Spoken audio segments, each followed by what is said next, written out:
ఇప్పుడు ఐబొమ్మ రవిని అరెస్ట్ చేశారు కదా, ఈ న్యూస్ ఛానల్స్ ఏం చెప్తున్నాయి అంటే అతను గవర్నమెంట్ వెబ్సైట్లను కూడా హ్యాక్ చేసిండు, చాలా హోటల్స్కి సంబంధించిన సమాచారాన్ని ఇదంతా హ్యాక్ చేసిండు. అంటే తప్పెవడిది?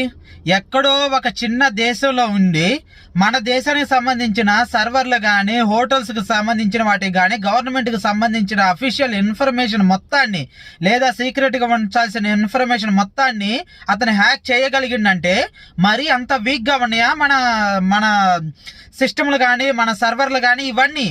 అంటే ఇక్కడ ఒక మీకు గవర్నమెంట్కి సంబంధించి దానికి సంబంధించిన సిస్టానికే ఇక్కడ సేఫ్టీ లేదంటే పేదవాళ్ళకి సంబంధించిన డేటాకి ఇక్కడ సేఫ్టీ ఎక్కడిది?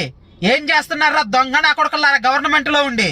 అంటే ఎవడో ఒక్కడో సర్వర్ని హ్యాక్ చేసిందంటేనే వాడు చేయగలుగుతుందంటే మరి పేదవాళ్ళ డేటా ఏమైపోతుంది? ప్రతి దానికి ఆధార్ కార్డు పాన్ కార్డు అడుగుతున్నారు.